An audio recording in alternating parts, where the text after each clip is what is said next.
Hello, this is my 21st Century Emily Dickenson Award from my publisher, Bookleaf Publishing. They had a 21-day writing challenge, write a poem a day, which I signed up for recently, and I completed that challenge. So people who complete that challenge get published automatically. But I also won this award, which is what I really aim to do, joining this challenge. So I'm very glad I was able to do that.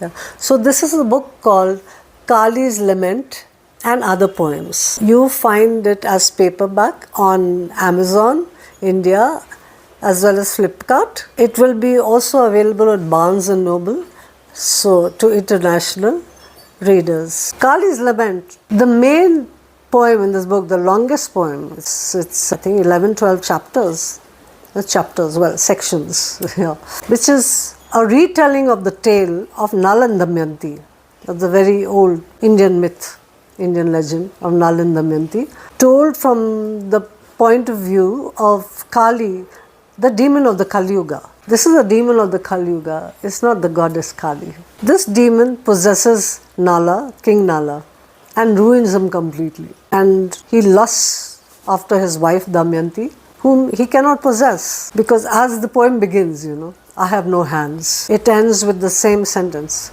I have no hands. I sent this poem for feedback to the writing workshop in Warrington, to Roger Kulpan, who is to run this workshop, and he had offered a free critique. So I took advantage of that, of course. I think feedback is so important for us authors, because you don't write in a vacuum, you write to communicate. We write to communicate. We have to know whether the reader gets what we're saying. Sometimes they don't get what we say.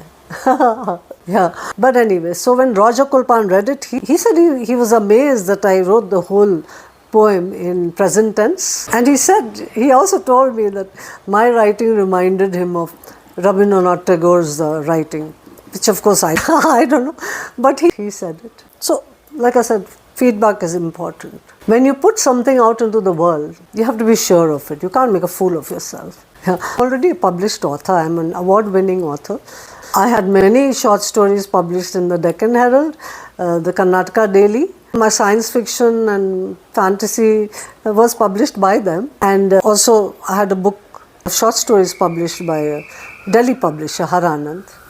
Yeah, a collection of short stories. I was also on BBC Radio 4 with one of the short stories in that book was called Dolphin Girl and Other Stories. That story, City of Victory, features in this collection of poems as a prose poem. What do you call a prose poem? Could be just one line of poetry in the whole narrative, That can be a prose poem. The prose poem is poetic prose. It comes naturally to me. So most of my writing is poetic prose. So it was very easy for me to create this collection.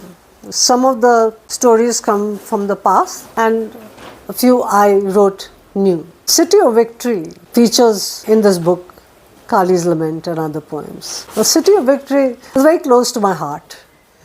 It was first published as mystery.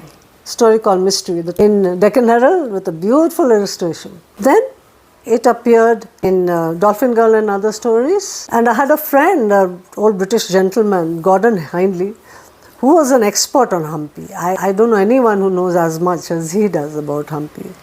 He loved the story so much, he sent it to BBC Radio 4. And they narrated my story. It was Badriya Timimi, a very well-known actress, Badriya Timimi, who narrated it. You can find this narration on YouTube, on my channel. If you Google Adita Saran, City of Victory on YouTube, you will find this narration. It's very beautiful. Do check it out. Yeah. So it appeared there, BBC. That I was so thrilled with that, being on BBC Radio 4. And then because Gordon knew so much about Hampi, he told me so much, the story just grew. It grew into a novella. City of Victory grew into a novella of the same name, which I had published with a website called Chili Breeze. It had a first novel published by two American publishers, Circe, my first novel. Circe the Enchantress from the Odyssey of Homer. That book is available today on Amazon as a paperback, but abroad, not in India yet. So although I was already published, and the first novel is not easy to get published. It was a very funny book, very feminist book. There Circe is looking for a Mr. Right. Prefer to be published by somebody else and not Vanity Publishing, which is, where you have to pay to get published, right? Then I took it on myself, took the copyright back, and I self-published it on Amazon as the novella. It has some photographs I had taken myself of Hampi. I love Hampi. If you haven't been to Hampi, do go there.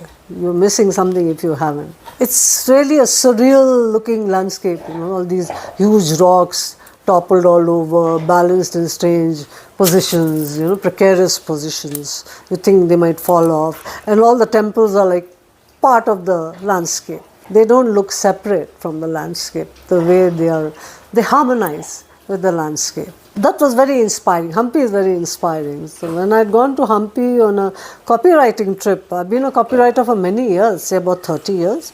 I worked in agencies like O&M Direct, where I won the David Ogilvy Award for excellence in direct mail writing. I won other awards too as a copywriter. So when I went there, I was like so inspired, That is how I had written that short story mystery.